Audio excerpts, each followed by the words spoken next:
All right, we are ready to begin here again, everyone. Thank you so much for joining us. My name is Shannon from 92Y, and we are so delighted tonight to host Jason Wang for this program featuring hand-pulled noodles from Xi'an Famous Foods.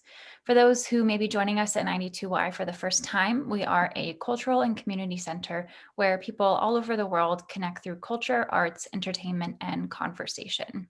And before we begin, I want to mention another upcoming program that you may be interested in.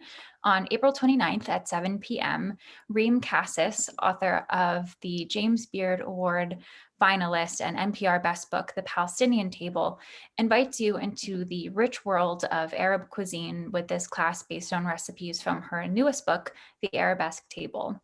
Reem will demonstrate 3 recipes that have a foundation in ancient dishes, but have been modernized and simplified for today's home cook.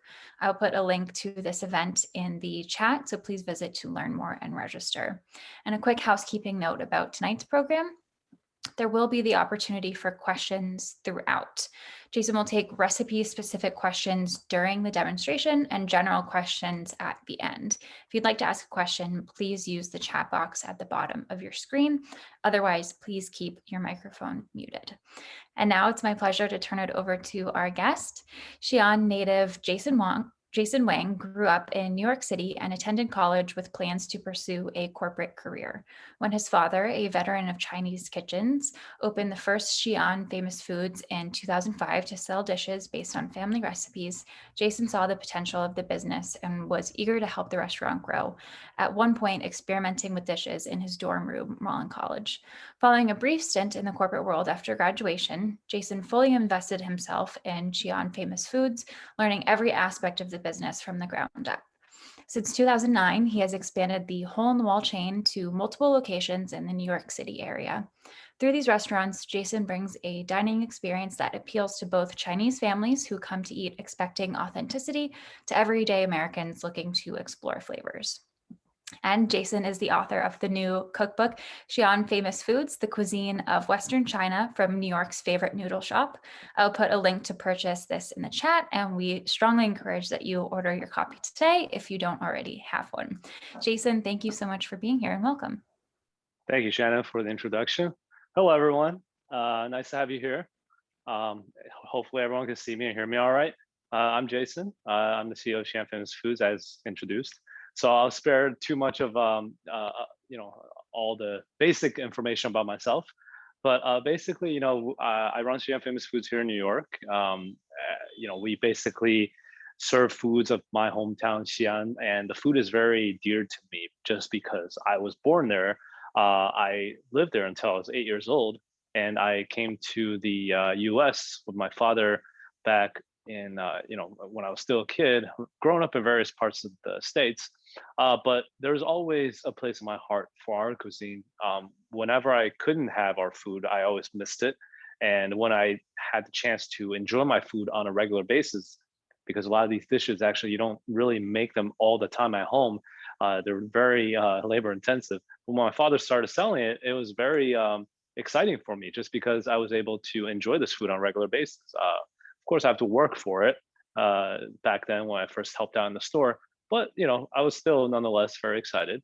And fast forward about a decade later, we're still happy and willing to serve our very personal cuisine in New York City. But now we're also trying to get our cuisine to more people around the states, the world, and also get our stories and our recipes to more people so they can enjoy that, especially nowadays during these times when a lot of people are cooking at home and they want to have something different than just their regular things that they usually cook on a weekly basis. And hopefully people will be able to enjoy Xi'an Famous Foods somewhere nearby, even if it's not in a restaurant.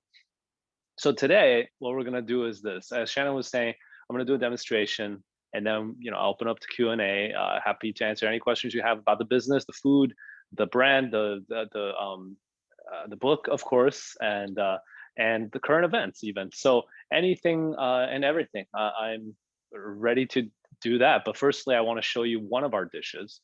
Our book over here has about 100 recipes, But today I selected one recipe to show you guys, and it's not really the full on like from beginning from scratch to finish, but really focusing on the more exciting parts. And today I'm going to show you the spicy hot oil seared biang biang noodles. All right, so these are thick, wide, hand pulled noodles. It's in its original form in the sense that it's not served with a lot of different sauces. It's served with a very basic sauce, but very flavorful and spicy sauce, uh, basically composed of soy sauce, of course, black rice vinegar, a seared roasted chili powder using vegetable oil, garlic, and some aromatics. So it's a very simple dish. Doesn't have any meat, but it's the classic biang biang noodles, and it's very simple to make. And that is really just how everything really is for Xi'an foods. Most of the dishes that we make are actually pretty simple because they're not, Xi'an cuisine is not considered to be one of the fancy white tablecloth cuisines of China. It's not Sichuan. It's not like Cantonese. It's not like Shanghainese. It's not Northeastern. Those are typically the major cuisines that would, use a lot of expensive ingredients, and you're able to put up like a fancy banquet with it. Our food is very casual. It does take some skills, but it's not like, supposed to be a fancy type of food. It's supposed to be comfort food and very casual. So anyways, this is one of them. I'm going to basically walk you through it, and you'll see how easy it is to make it. I'll play finish dish and make you salivate a little bit, and basically it will look like that. It's basically that's the dish that I'm going to be making today, the cover photo. So if everyone's ready, let's do it. All right. So like I mentioned, we're going to skip ahead a little bit. We're not going to do everything from scratch because some of the stuff, it's pretty simple. If you cook at all, it'll be pretty simple. Even if you don't cook, it's very easy to catch up on once you, have the full recipe, of course. So today, what I'm going to do is I'm going to go over the ingredients first, and I'm going to start preparing the ingredients a little bit. And finally, I'll pull the noodles, show you how that's done. Very simple, once again, and show you the finished dish. So firstly, let's start with the most important thing, right? The dough. Let me bring this up for you. Oh, okay. So this is what you see. This is already formed into these slabs that we use to pull noodles from. What is this? This is just wheat flour, plain wheat flour, mixed with water to a certain degree, like a certain consistency, rested overnight. And once it rests, it activates the gluten, it allows it time to even itself out. And then it also has more give once it's rested instead of being very tight. So you're able to pull them. So this has been rested. This has been cut into these flat pieces. So it's conducive for ripping into noodles. And that's basically what it is. This came from a big block of dough that we mixed from wheat flour and water. And then we just cut it into long pieces, then slice it. So it's like that. And it doesn't have to be big pieces like this. If it's smaller pieces, you just use more of it in your dish. One serving, you might use 4 pieces versus here, we use 2 pieces. So it's, back in when we first started the restaurant, I remember the pieces of dough we had were like skinny and sort of long, not super long. And you had to rip like 4 pieces for one serving. That's practical for home use. But when you're working a busy restaurant, you want to get that done like pretty quickly. Is it needed? I see that question. It is needed because you have to knead it in order to form the dough. And the dough is rested. That's the most important thing. Rested at least a few hours, and then basically you could cut this. Flour, any type of flour works. You could use all-purpose flour. You could play around with different levels of gluten as well. A little higher, not super high gluten, and just try it out. It's something that you just got to find a sweet spot for. You could make it work. It's not precise science. If it's harder, you can still make noodles out of it. It's softer, you could still do it.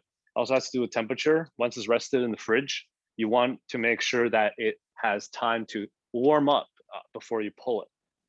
So this was frozen before. I like put it on my lap for a while, covered, of course, not like bare on my lap, and it warmed up sufficiently so that I'm able to do this demo. All right.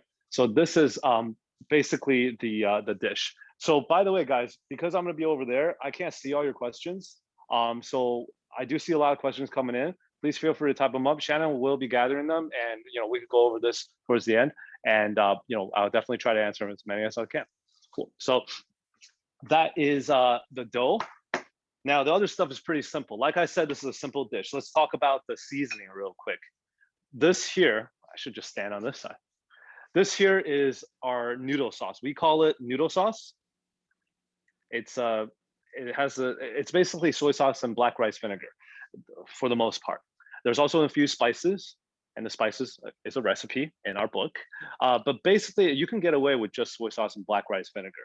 You'll lose some of the dimensions of flavor, but it's definitely doable. If I didn't have this at home, I'll just use black rice vinegar and soy sauce, right? So this is the main seasoning for any of our noodle dishes. And it's important to talk about black rice vinegar a little bit, just because the food of Xi'an is mostly summarized by two main taste profiles. One is fragrantly spicy, which I'll get to in a second, and the other one is spicy and sour. So the vinegar component in this definitely covers the spicy and sour part of it. And as I was saying, fragrantly spicy, where does that come from? That comes mostly from this freshly grounded or roasted red chilies, Chinese varieties. So the red chilies, in Xi'an, obviously you'll get the local varieties. There are many, subtle differences between them, but generally, that's getting spicy in my nose. But generally, it's it has heat. It's not super spicy to the sense that you're gonna like burn yourselves. It's a little bit different than what Sichuan cuisine is going for with the numbiness. We do have components of that because we are neighbors, but our dishes are gonna look pretty red. They're gonna smell really spicy, but once you actually taste it, it's not that bad. I'm gonna have to sneeze in a second, hopefully not too loudly, but so be careful handling those. All right, so lastly are just our little companions with this dish to make it a little more wholesome.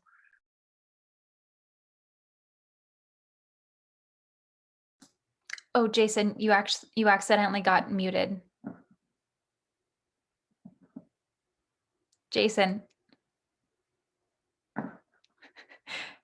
Jason.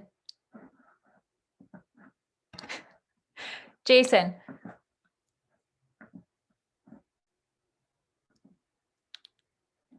Jason, you've been muted for about a minute. I don't know why. I think the I think you hit it.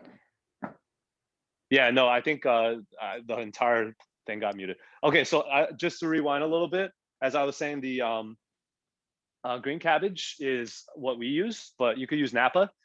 It's just to provide a little bit of a textural difference with the noodles, a little bit of crunchiness, and of course a little bit of vegetables. All right.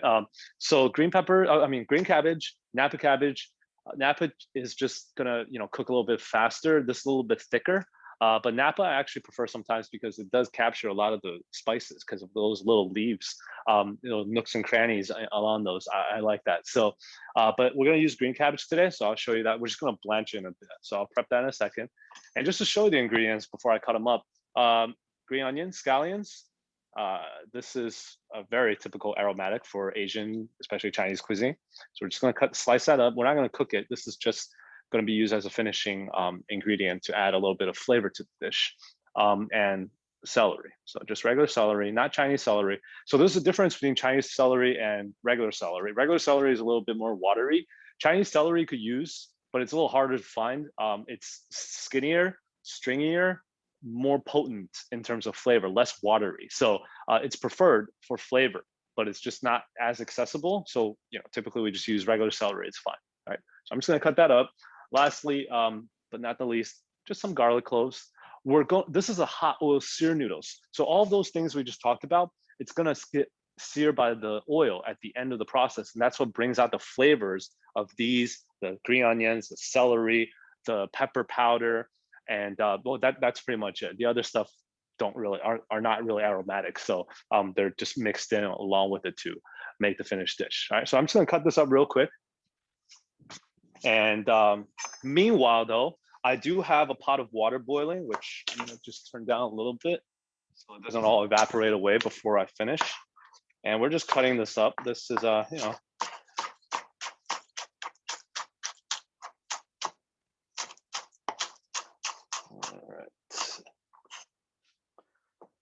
celeries, when you're cutting them, just split them. You could cut them like this, but you're gonna end up having like little U shapes. But for consistency in terms of size compared to the green onions, typically we like to split these before cutting them.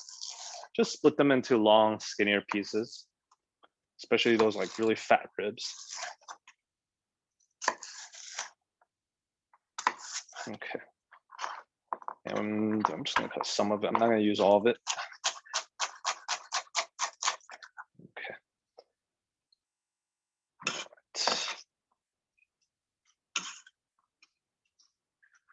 All right, guys. And lastly, just a little bit of the garlic. I'll cut 2 cloves, minced, to bring all that flavor out.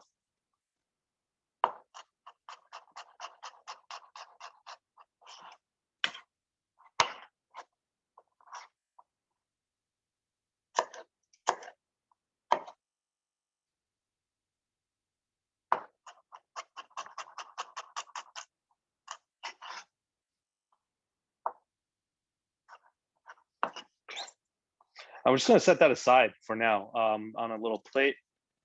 Again, not a lot of ingredients. This is a very simple dish. I like to compare it to, Roman pizza, the most basic pizza versus what you would usually think of like, hopefully you don't eat too much of, pepperoni pizza, but that's the stereotypical pizza. It's a little more fancier than the original. So while pizza is more about the bread of it, this one is more about the noodle of it. So if that makes any sense. So I'm just gonna move these vegetables aside for now. I'm not gonna use all of them, but I do have these, cut up. This is the finishing touch we're gonna use. Put them aside right now because right now we're gonna get into the fun stuff. All right, I'm gonna move these condiments so I don't hurt them. Because right now we're gonna pull some noodles. So pulling noodles is, when you think about pulling noodles, a lot of people think like, oh, I need training for that. I need to have years of experience. No, you just need 5 minutes and, me telling you how to do it or another profession, but I prefer myself. Oh, this guy, sorry, forgot this one thing, the cabbage. For the cabbage, you're just going to, my knife is still okay. All right, for the cabbage, you're just gonna cut it up into like about an inch thick and then it'll just fall apart. I'm gonna cut the root off first. So cut that thick part and the leaves pretty much are just freed up after you do that. And all you do is just cut like an inch and set that aside, like a piece like that. I'm just gonna wait until the noodles are cooking. I'm gonna throw them in with the noodles, all right? So I'm just gonna put that on my cutting board over here. Grab that later. All right, so back to what we're talking about, noodle pulling. There are different types of pulled noodles. So a little bit about the history and the culture. Xi'an has a bunch of particular things in its culture, a lot of like curiosities, if you would. And one of the curiosities, what I mean by curiosities is that when visitors, meaning other Chinese people from other parts of China, not even necessarily foreigners from other countries, but just other Chinese people, when they go to our area in Shanxi, Xi'an, they're like, wow, people are kind of weird over here. They have customs that are very different from what I've seen. And there's a bunch of different things, and they're kind of weird, and like one thing is about how like the way that we dress or the way that we have our with the way that we sing, it just sounds different or look different, etc. It's a little, by current standards, it's a little bit like stereotyping, right?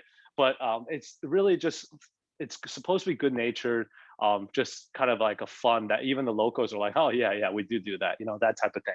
So one of those curiosities is that observers would say people there eat noodles that look like belts. So biang biang noodles are also called belt noodles, kudai mian, right? So biang biang mian, kudai mian, those are different names for this type of noodles because it's flat and wide like a belt, right? That's how it is. And actually, when you pull it, it becomes like a loop. So it's kind of like a belt as well. So it's long, it's loopy, it's thick, wide. It's like a belt. So people eat belts. That's the joke. So that's what we're going for today. These noodles are really simple to pull. They're not like other types of pulled noodles. Let's say Lanzhou style pulled noodles. Those take extra ingredients such as kansui, which is a alkaline-based powder, works to break down the gluten more so that it could be split easier into thin noodles.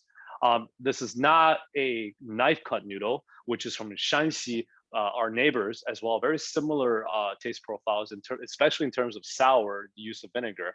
But knife cut noodles are different. They're also chewy, but they're not as long, and they're not pulled. It's a big block where you just into the water. So today we're doing bianbian noodles particular to Shanxi province, to Xi'an. So without further ado, my pot of water is boiling, and I'm just going to take a couple of these pieces. Again, these are warmed up to room temperature. You can't work with, cold dough. It's just, it's just like working out. You can't, do things without stretching. And if you stretch when it's warmer versus when it's colder, it's a little bit easier, less a chance of getting hurt. So we take two pieces here, and to pull it is very simple. Using a roller, we're just gonna help shape it a little bit first. I'm gonna take the roller. You can use a wine bottle if you don't have a roller. You can use a big roller. This is relatively big. In Chinese cuisine, when you make dumplings or when you're making noodles stuff, usually use unless you're making like long noodles that you're cutting. Like they have these huge sheets of dough where they roll up and they cut it. That's the type of noodles. And you need like a pretty big staff for that. But typically we use like a small one. This is relatively big, but anything works. Anything cylindrical. So all we're going to do is just roll it out a little bit to make it a little bit more flatter. Otherwise, when you pull it, the noodle is going to be very thick. This way it helps to guide the shape. And then we're going to indent the middle part again to guide the pulling. So the middle part will be where that piece splits into two noodles. Now, again, as I mentioned in the beginning, if you recall, your piece of dough may not be this big. It might just be half its size. So you don't need to do this indentation splitting, because your dough, you might just pull it straight up, and you don't have to, you might just flatten it and pull it straight out instead of making an indent in the middle. It's just because our dough pieces are relatively big. That's why we do this. All right, so you take them, like I like to say, it's like a game console controller, PlayStation, Xbox, and just grab the ends without pinching too hard, pull it apart to about 2 feet, a little over 2 feet, and then start slapping up and down. That's it. That's all there is. When you're swinging it, you want to keep the flat surface on the, like slapping the work counter while you're pulling it apart. And you don't need to do anything crazy. You just want it to, remain flat and nice and even. Mine folded up a little bit, which is not ideal, but basically you take it once you get to a certain length, about 4 to 5 feet, and then you take the middle of it, split it. And again, I'm splitting this one because our pieces are big. You might not need to split if you're using one piece of flat noodle and just pulling it apart, drop it right into the pot. So at this point, I'm trying to keep it from tangling into each other, and I'm going to drop it into my boiling pot of water. Only boiling pot of water, never, lukewarm water, never hot water that's not boiling, always boiling water. Very strict rule. And as you're dropping it in, you want to make sure that it's not tangling. I'll show you that in 1 second. I'll pull the second one real quick.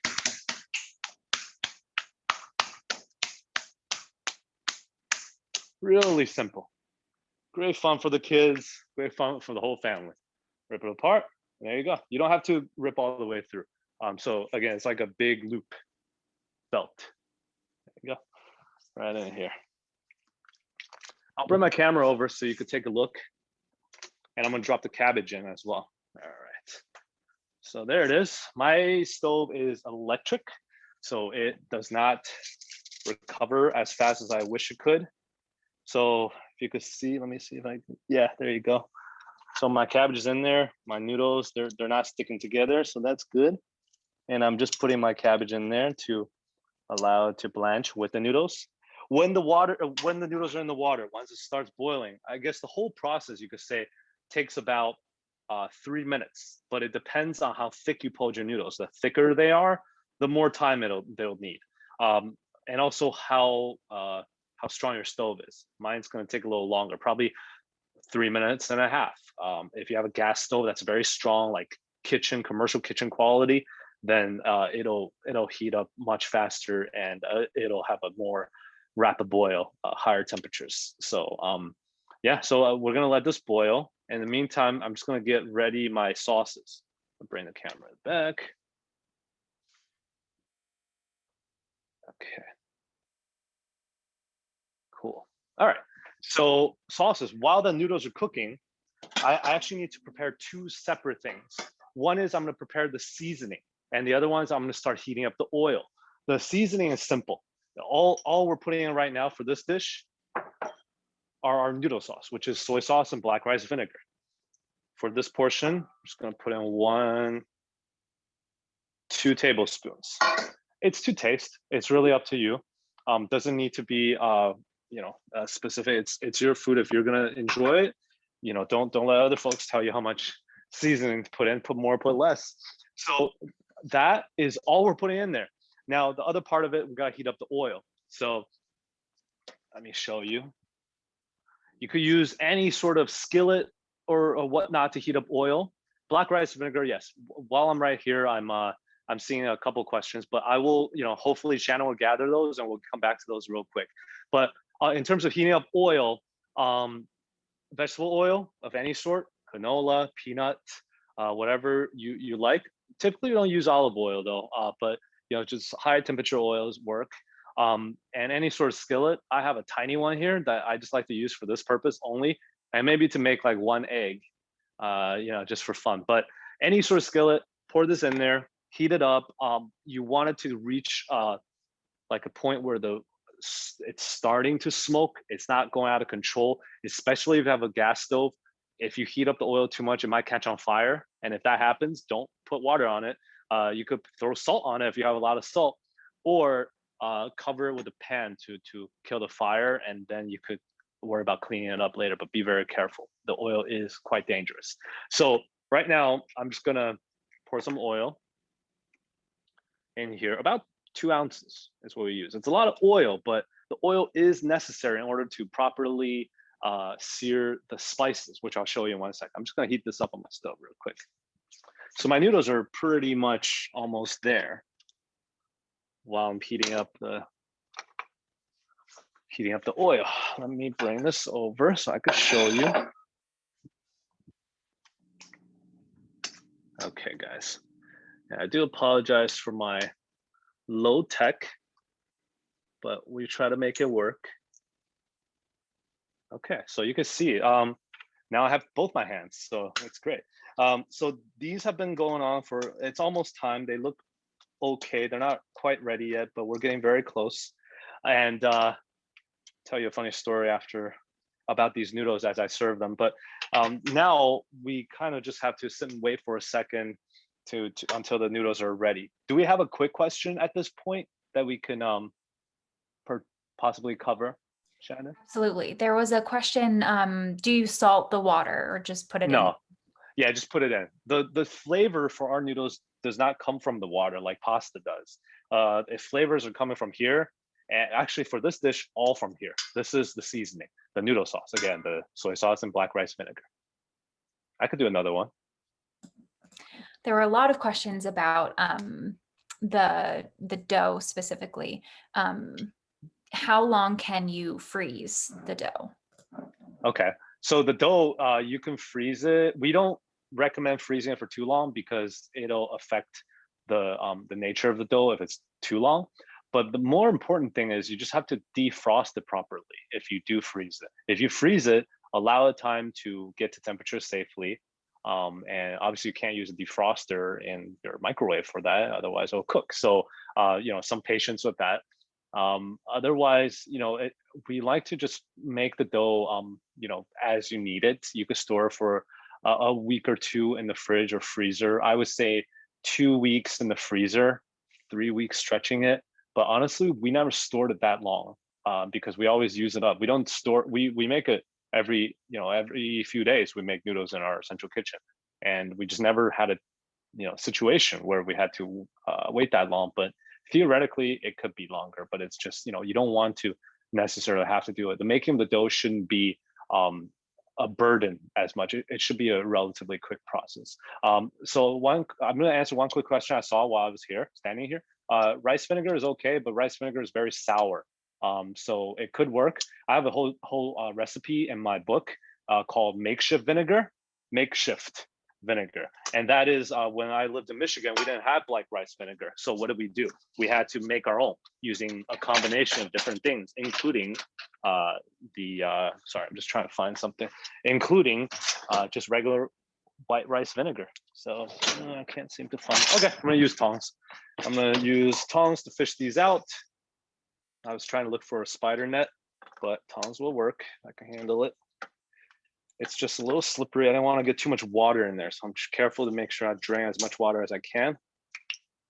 All right. So all my noodles and cabbage, I'm gonna fish them out.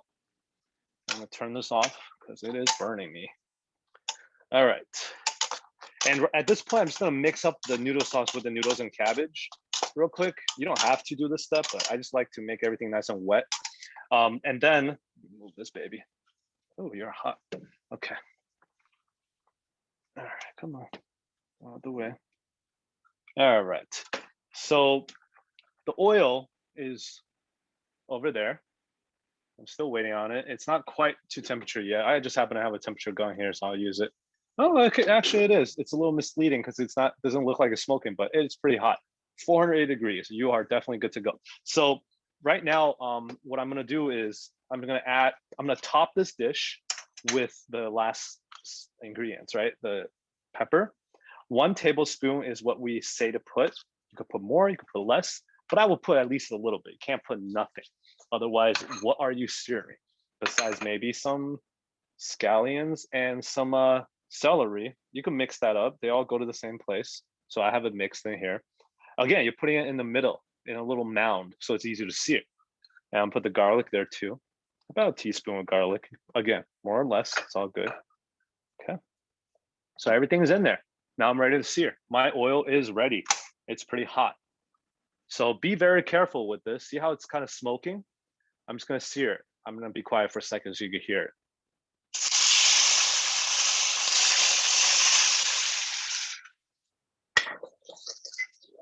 I'm gonna turn my exhaust on because you don't want this to go off when there's smoke alarms and no exhaust. It'll choke you a little bit, but it's very delicious choke. So after you sear it, quickly mix it up, mix it up. Make sure you mix it evenly, especially the dry spices. So again, this is a very simple dish. It's meant to be a casual street side bite or something casual for family. You know, if you're hungry, you could cook this for a quick lunch. You know, this is the type of stuff that my father would serve. All right, and let me bring this over. Okay, I'm gonna serve it.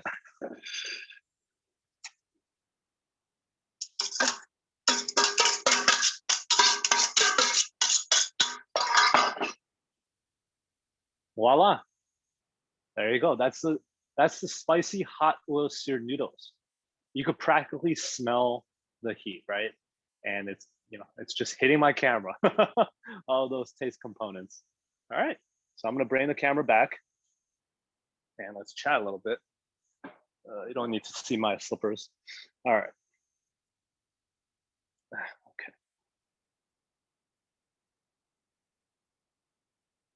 All right. So that's it, everyone. That's pretty much how you make this dish.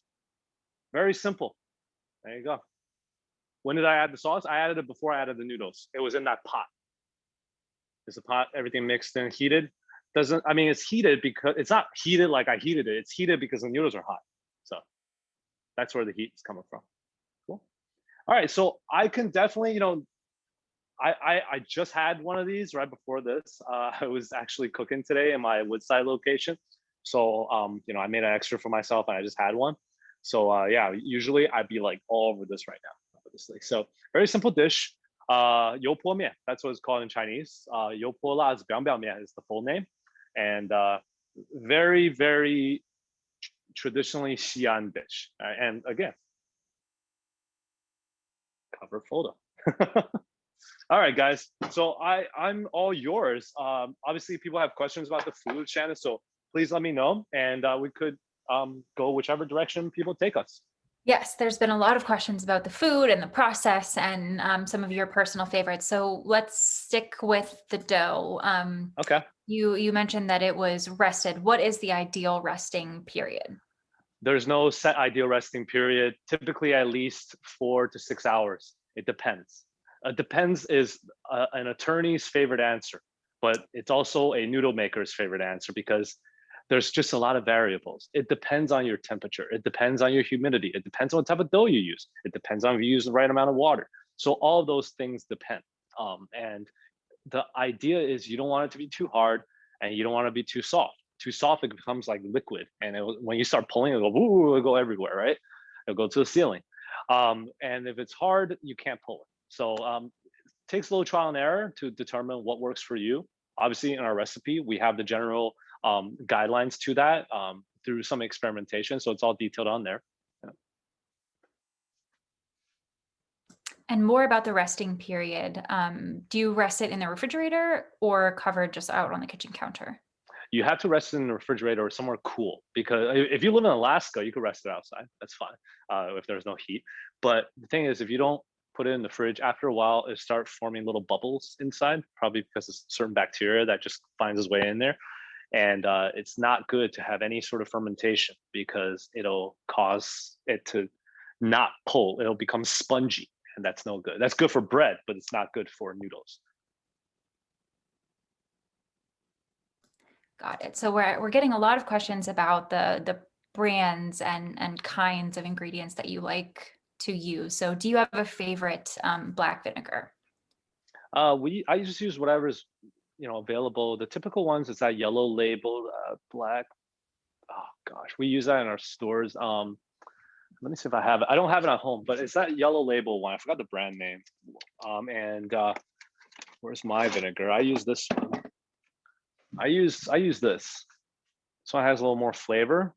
That's Shanxi. That's the province next to ours. They're known for black rice vinegar. That's like their thing. So this is Lao Chen Cu. It's a little more mature of black rice vinegar, but this one tends to have a little more flavor, a little heavier. Yeah, gold plum. There you go, gold plum. That's what I'm talking about. The yellow one. Yep. Yep. Chengjiang, Zhengjiang vinegar. That's the other one. That's the more prevalent one, and we use that's the one we use in stores. But this one's I use at home, and there's other brands out there. At the end of the day, it's just as long as you have a reputable brand that is seems to be good quality, it should be fine.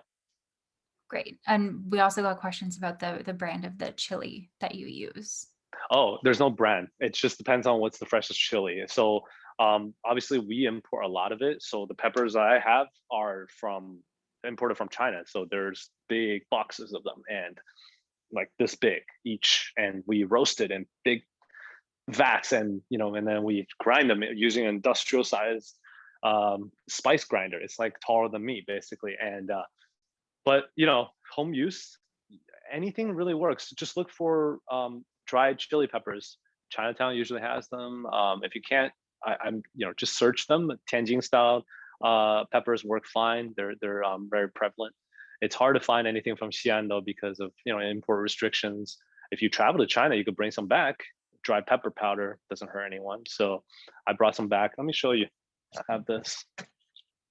It's been a while since I went to China. I can't really travel there these days, just because of Is this mine? I don't know if this. Well, I have this, and you could use this. I think this is actually from the U.S. Just because, yeah, you could use that. I mean, it's all Chinese. I don't know how much it helps, but anything that looks like that. When it comes to Chinese peppers, you don't. It's not like Mexican peppers. Like there's so many different varieties, right? Chinese peppers, there are varieties, but the most popular one is like when we're talking about la jiao mian. This is la jiao mian. Like there's some slight differences, but typically if it's Chinese and it's red like that, you're not gonna get like chipotle or anything, different or exotic tasting. It's always about the same with some nuances. We're getting a lot of great questions, so everyone, please Sure. keep adding them. So next we have some kind of substitution or change questions. Do you have any suggestions for those who cannot tolerate a lot of spice but still want to try some flavor? So this dish that I just showed you is No, it's all about the spice. That's why you eat it. That it's for spice lovers. People that could tolerate a little bit of spice, just put a little bit less of the pepper powder for sure. Maybe a little bit less of the aromatics too, meaning garlic and scallions and all that. So other than that, these noodles could be served with anything, really. One of my favorite, I just had it, earlier this week, was jjajangmian. So the jjajang noodles, it's also another recipe in here. It's a meat sauce of pork meat sauce, and it doesn't have to be pork. You could use beef, but typically it's pork is used just because it's fattier. It's more fat is tasty. Fat's not necessarily good for you, but fat is tasty. So traditionally, it's made with pork, ground pork. You use ground beef as well. Excuse me, the smoke is everywhere. So definitely open a window if you're cooking this stuff. So there's other dishes like stewed pork, which is cooked like with soy sauce and spices. So those are not spicy. And then the only spice you would get that is if you add like chili oil, which let me show you. We always keep a nice trusty, thing of chili oil here. If you can see that. They call it chili crisp these days. Such cool names people are coming up with. But this is like a typical thing we keep in our pantry. You can add it to dipping sauces, noodles, dishes, stir fries, anything. And we sell it online, and we sell our own version online that's used in Xi'an Famous Foods with 30 different spices. So not to sound like a plug, but that's the only heat you'll get if you're making these non-spicy types of noodles. So if you don't add that, then it's all good. Great. And then there was another question about an oil substitution. Could you use toasted sesame oil, or would that fight too much with the other flavors? That's too strong. Sesame oil, we don't typically use that much of. We only use a drop, a little bit, just a little bit, because it becomes very overpowering if you use that. And it's also very expensive. So you probably don't want to use 2 ounces of that just for this. Maybe mix it. That's an option. I would just mix it at the end. You don't necessarily need to roast the sesame oil. Great. And you Rapeseed kind of oil went, works. Yeah. Mhm. you kind of went here already, but how would you add lamb or chicken or another protein to the noodles we just saw you make? So this dish is not supposed to have those, but I've made this dish with seitan for vegetarians before in our stores. We have seitan that's a byproduct of our lampi called skin noodles. And vegans, vegetarians, they want some sort of protein, something to chew on more than just the noodles. And seitan works pretty well as a meat substitute. If you use other meats, I mean, theoretically, you could put chicken breast strips in there, and the flavor will come off of the flavors that we just put in there, and that should be fine. But when you talk about our other dishes, like our spicy cumin lamb or spicy tingly beef, those are standalone stews that deserve their own noodles. So they wouldn't. You could, theoretically create your own dish of like the lamb, and then you put some pepper powder on top and sear that. Even though that's not, that's like a hybrid of two different dishes. But be creative with it. It's a technique, really. Okay, so now we have some more questions about the hand pulling and the noodles. Sure. A lot of people said that Excuse me. it looked very easy, but it's still the most intimidating part. So what are the biggest pitfalls or mistakes when pulling the noodles that you can make? The biggest mistakes. One of the easiest things to do is let me just put this one out of the way real quick, so in case when you want to demonstrate one more later, it won't go bad. But the noodles, when you're pulling it, when you pinch too hard, it'll make holes. If you're holding on too long, it'll make holes. You don't want holes, so you want to do it and then pull it real quick. It should be a fast motion. So that's one thing. Second thing is you don't want the noodles to bunch up. So you want the flat surface to keep slapping the counter, not like, bend and then, it becomes like one rope. So that's something to watch out for. And overall, like the thickness of the noodles, you want it to be even. So that comes from the initial rolling, making sure you're not indenting any part or making it uneven. It should be level, not thicker on the edges, thick in the middle. So that will basically shape the rest of your dish, of your noodles. So do that part correctly, it should come out correctly. Last thing I think would be, generally in noodles, just make sure it's cooked long enough. It's hard to tell just by looking at noodles if they're done or not. Obviously, there are very basic signs like if it starts floating, if it's not hard, but when it gets to a certain point, you can't really tell that clearly. So you really got to rely on the time of how long it'll take to cook noodles to your satisfaction, like to the al dente level that you want. We don't want these noodles to be too al dente. It's actually not supposed to be al dente per se. It should be more of a chew. So a little bit past al dente, I would say. So just make sure it's cooked well. Obviously, the middle of the dough should not be white. It should be rather off white already, like sort of translucent. Um, yeah, those are my tips for these type of noodles. And before we get there, after letting the dough rest, so if you only let it rest for maybe an hour or two, what to look out for if you under rest it? Like, how can you tell when it's rested enough? Ugh, ugh, shrinks back. It won't pull. That was not a good Sorry. answer for Mia because they're hungry and they don't want to wait that much longer. Yeah, unfortunately, this it does take time. Preparation ahead is vital, so definitely gotta plan it out a little bit. It's not a last minute type of meal. It is a last minute type of meal in the sense that if you already have the dough, it's like you saw, it's real fast. But it's about the preparation. And then there was another question. Can you separate the noodles after pulling so it's not the belt loop, but it's strands?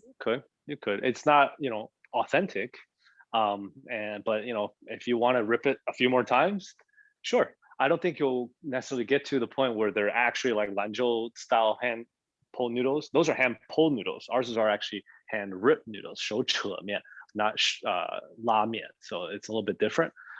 Because the thing again, it's because they have to add a powder to that, another additive in alkaline based kansui in order to make that happen. It doesn't happen naturally. So unless you're using water that's heavy in alkaline, the noodles, ramen or la mian or Lanzhou style hand pulled noodles come from towards Central Asia. So Central Asia, the professor Jack Chen at NYU, who was a customer of mine, he did studies on this, and the reason the noodles are hand pulled, it could be hand pulled, is because naturally in Central Asia, historically, the water is more alkaline, so it naturally makes the noodles pull into thin strands. But our tap is not like that, so you're gonna have to add the right powder in order to achieve that. But for our noodles, you can pull it thinner to a certain extent. It will be hard, harder than it would with the other noodles. Great. So next we have some questions about the book Sure. and you and the business. So sticking with the book, Yes, I'm uh, here. Sorry, I'm just grabbing something sure. real quick. Was there one dish that you tried really hard to get into the cookbook and it didn't make it in, or something else now that it's been published that you wish was also in the book? Hmm, sorry. Yeah, I mean, one thing I wish we could have included would be the Chang'an spicy soft tofu, a fan favorite actually in New York, where we make our own tofu fresh from soybeans. A lot of people don't actually know that, but it's definitely it's something that we do laboriously. The soft tofu is basically made from soybeans into soy milk, and then from soy milk to tofu, and from tofu to a finished dish that's kind of like a soup, soft. But we serve it. It could be served sweet in some parts of China. It serves sweet, but for us, we serve it savory, spicy and sour. And that's we sell that in stores, but we don't have it in the book because it just felt like it was very involved. You do have to grind your own soybeans. You have to let them soak overnight, grind them, and then you have to filter into the milk, and then milk needs to be boiled, and then you have to you put in the congealer, so it congeals into tofu, which is that's a quick process, but it's all the steps leading up to that. But that's one thing I wish we could include in, because it's definitely something that I wish people knew more about, because people think tofu and they think like, oh, packaged or whatnot or mass produced, but it's actually very artisanal and very, um, think like rice roast. It's the same type of idea. You're grinding something into a liquid in order to make something else out of it. So I think it's something I wish we could have highlighted in our book, but which is, it just didn't happen. It was a little challenging to put it into a format that's helpful for home cooks. Got it. And flip side of that is there anything in the book that they can't find in the restaurants? Oh, tons. The book is kind of like my father's way of a cathartic experience for him, right? He wants to put all this stuff on the menu because to him, running a restaurant is more of like a showcase in a way. For me, it's practicality. Like I focus on the practical. I focus on what can we do well consistently every day, in and out. Like nothing complicated that will make us make mistakes. So I'm conservative in that sense. He likes to be more like, oh, I can make this, I can make that. But so this was really his way of presenting a lot of recipes that were not in the restaurants. So just to name like a few, I mean, one of the favorite recipes is actually really a homey dish for us, like things that we eat at home, like Hong Shao pork ribs. Very simple, very easy to make, but definitely a crowd pleaser. And then there's also many desserts that weren't in our restaurants, because like from rice cakes all the way to different rice cakes to the candied fruits, all sorts of local desserts that are not super heavy in sugar, but a lot of heavy use of rice, sweet rice, and all that. So there's just a lot. I mean, even for skewers, we served skewers in our stores before in our sister restaurant Beyond, which is now closed. But the skewers, there are a bigger variety of them as well, and there's just a lot of dishes that are personal to us as well, that are not necessarily particular to Xi'an, but particular to our family as someone from Xi'an. Things that we find comforting and things like that. So there are tons. So just give me an idea. Our restaurant serves about 25 dishes. This book has 100. So the math definitely shows that there are a lot that we don't cover in our restaurants. Amazing. So everyone, not only should you go to the restaurant whenever you get a chance, you should also get the book. Sorry to So hear. Sorry to be drinking stuff. we actually we had a question. Are you drinking Sure. Capri Sun? Oh yeah. Pacific Cooler. It's my favorite flavor. Amazing. Thank you. Yeah. So I think that's a perfect segue. We've gotten a lot of questions about you and your role in the business and kind of the vision of the restaurant. So first, somebody asked, what does your t-shirt say? Great question. My t-shirt says Xi'an Mingchi, which is Xi'an famous foods, famous eats, famous foods. I translate it to famous foods because of the alliteration, I guess. And yeah, that's what it says. This is supposed to be reminiscent of a stamp that you put on a work of art, a work of calligraphy, that red stamp. So that's how this came to be. It was originally just called Xi'an Mingshi, and the logo didn't look like this and did not have the English there. So, but I needed to make it accessible for everyone. So besides just my father handing out business cards in all Chinese to other folks like around town, we decided to put this on a website so that people, I used to make websites so people can come and check out what we have easily. Yeah. Great. So besides that, what are some of the other key steps that you took when you first started in the business that has helped make it as big of a success as it is today? Yeah, I think there's really no shortcut to it. The thing that I'm most proud of in terms of like I attribute a lot of my success to is just knowing the business and putting in the hours. That there's no shortcut to it, I think, and that is something that's invaluable that you just can't buy. You can't buy the amount of time that you put into a business, the amount of experience and the amount of stuff that you've seen firsthand. You could ask people, you could have another person give you their account of how it is to work in a restaurant, what are the pitfalls. But it's really an asset to be able to see through your own eyes, process through your own brain, and develop your own analysis, and perhaps you'll discover something new. So whether it's restaurants or any type of business, I think that personal investment of time into it, the like full understanding of every aspect of it is pretty critical. I spent the first 3 years working pretty much 12, 13-hour days, no time off. I didn't have any time off. I basically just work, slept, and I didn't take breaks either. I took like maybe 5 minutes standing eating every day during the shift because I didn't want to look lazy. I don't want my employees to feel like I'm getting any sort of special treatment because I'm, my father's son or whatever. So it was very tiring. And then eventually, since we started expanding, I just couldn't be in the stores anymore because there's so many of them, and even if I rotate, I can't cover it all. So it's really at that point I pivoted to more of a managerial function, which now I'm stuck in because I can't find time to go to the stores anymore. It's just too much administrative work, and as much as I want to, as much as I do try to inspect things, I do miss the old days. And back to your time in the stores, a lot of people commented on your influence from the music to the decor, just to the overall feel and ambiance of the restaurant. How much of that has been kind of your personal style, or is that a reflection of the bigger culture? It's mostly personal.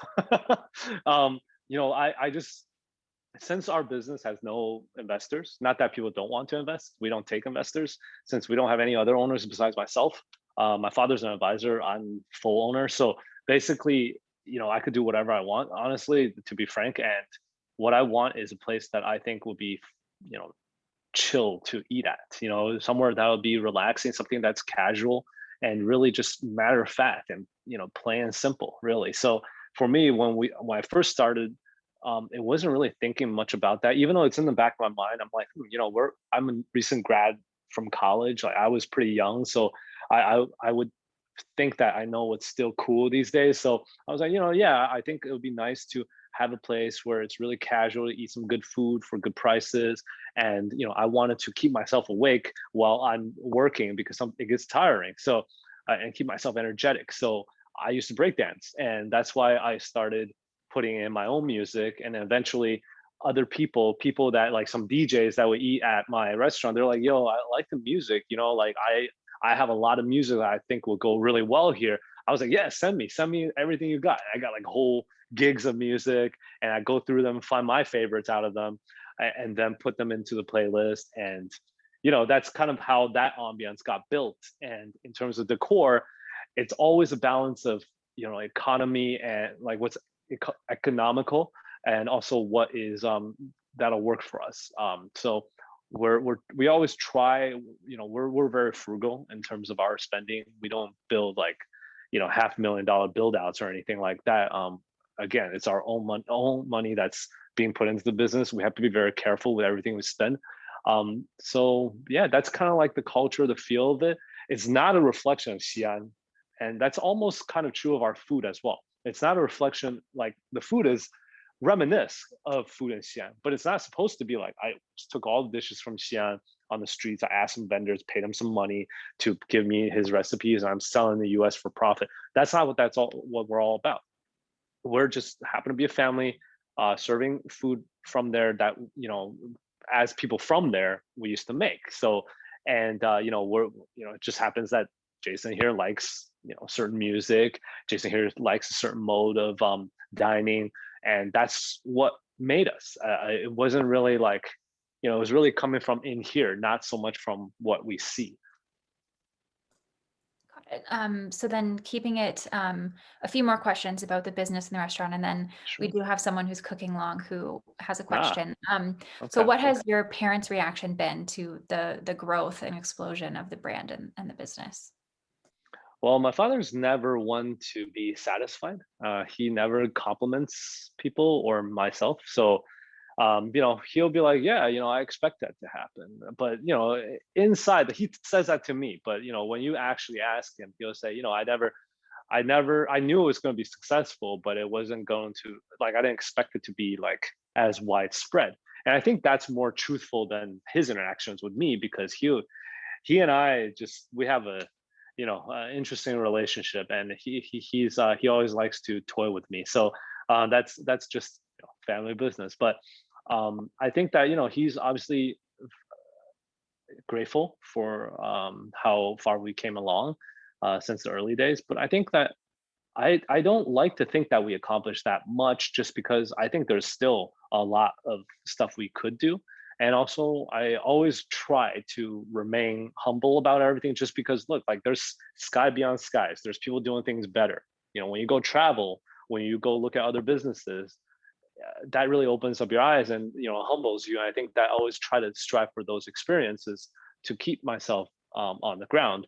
And especially during now with the pandemic, things are hard for restaurants, and we are getting pretty destroyed by the pandemic. We have 14 locations now, we have 8.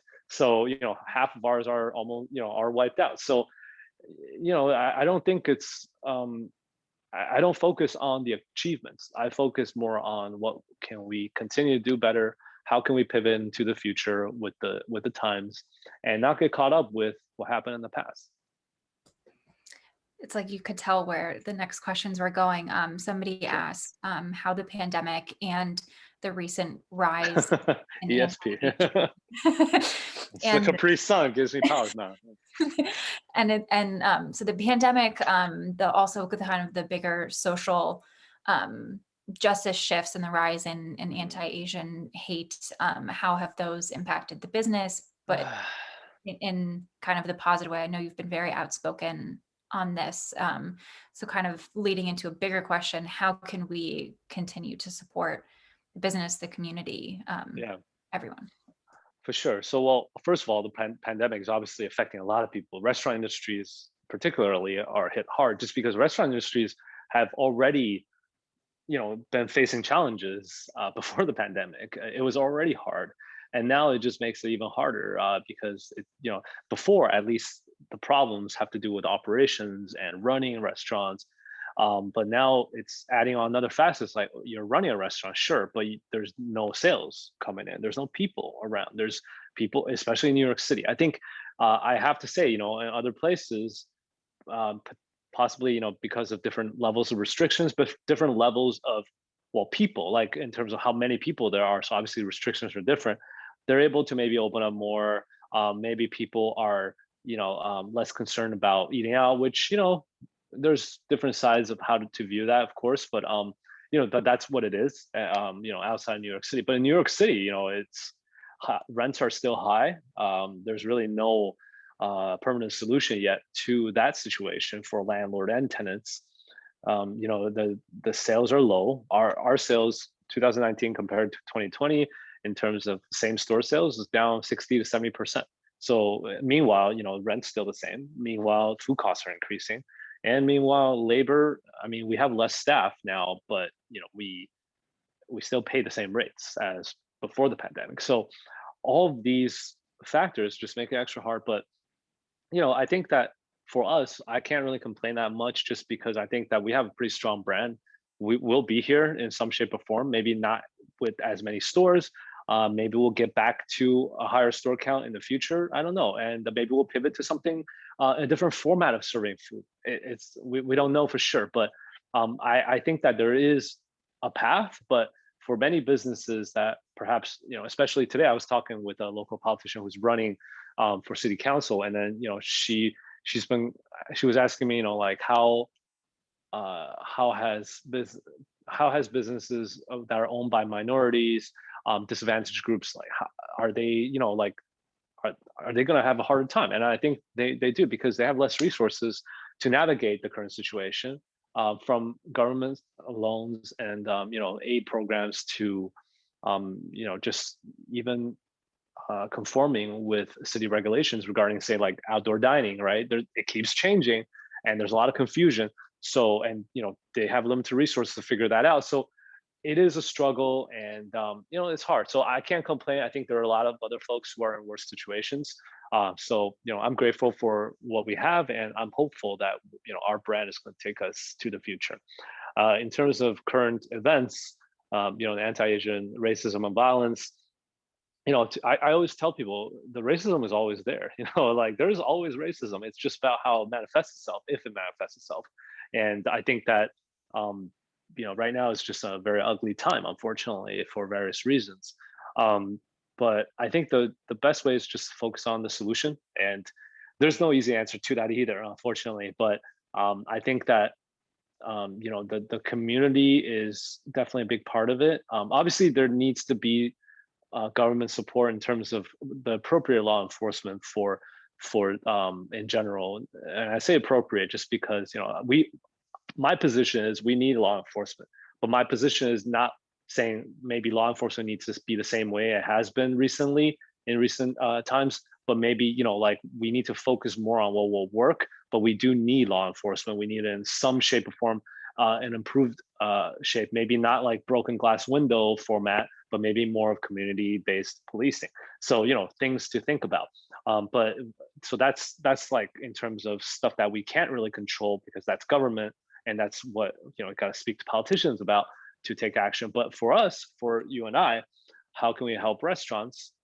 I think obviously, your support as customers is important. But I always tell people as well, when you go to a restaurant, obviously understand it's pandemic times. Right now, a lot of people are not comfortable working. Stores may be short-staffed, and things may be slower. Mistakes may happen, and people are trying their best. And really, just view it as that this is an establishment run by humans, fellow humans, and that people make mistakes. No one's ever perfect. So especially these days, cut people some slack. And even if people are slow, I waited for an order the other day. I waited a good amount of time, even though I called ahead, and then they gave me the order. It was the wrong order, and they had to make it. I waited some more, but I still ended up tipping because you know what? They're working behind the counter. I'm not. So they're doing me a favor in some shape or form, especially during these times, right? So I'm paying for the food, but I'm grateful for their service too, in addition to just the food. So that's just my personal belief. Overall, though, I think last thing I want to talk about is community support. And what I mean is like I'm sure when there's a lot of support within the Asian community for anti-Asian violence, obviously, right? But I think one of the most valuable things that can happen right now is to have people in all sorts of groups be outspoken, all races, all ethnicities, actually speak up about this, speak up to say this is not okay. It means so much more when someone who's not Asian condemns these attacks. For one, I think like psychologically, we tend to relate to people that look like us or talk like us, or dress like us. That's just psychology. That's just how we are wired. And we could try to counter that, but that's literally just how we are as human beings psychologically. So I think that let's play along that, right? Let's be supportive of each other's causes. Let's speak out against these things because if it's someone who's not Asian speaking about it, at least other people that can relate to that person will listen more than if me going there. It's like, oh, okay, well, this person's talking about an Asian problem. It's not a societal problem because I'm not part of that society. So I think that's really where I wish we could see more celebrities across the board. Some have obviously brand celebrities have spoken up about it. Some are maybe just trying to see if it's the right time to do something because again, race is a touchy issue. But I think that that's really the type of support that'll help us as a whole because we can't do this alone. And for any type of a betterment of the situation for any social injustice, I think everyone needs to buy into it. Beautiful advice, especially in a pandemic, but always. Oh yeah. So we're running out of time. We have two more questions. One of the students has been kneading for a long time and still doesn't seem springy. So do you have any advice? What could be going on? Don't need kneading doesn't make it like pullable. You gotta let it rest. It's like you're working it out, right? Kneading is working out. So you gotta let it rest. Let it sleep a little bit. When it's rested, it'll loosen up and then you can pull it. So continuous kneading, every time you knead, you gotta rest for a certain amount of time. The more you knead, the more you need to rest. So you probably need to let it rest a few hours, I'd say, unfortunately, because every time you need it, it'll activate and it needs time to kind of fall asleep. Sorry for the lack of technical terms, but that's typically how that works. Great. And you also foresaw this one. Can you do one more noodle pull before we Oh close? yeah, sure. Everyone can. I have the it's in the fridge, so it won't get too. So again, like the dough, it can't be too cold and can't be too warm. So I put it in the fridge just now so that it doesn't get too warm where it becomes like slush almost. So let me pull one more, show you. Clear my work counter.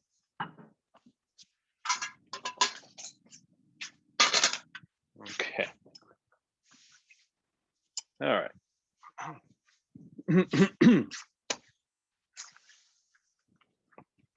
Okay.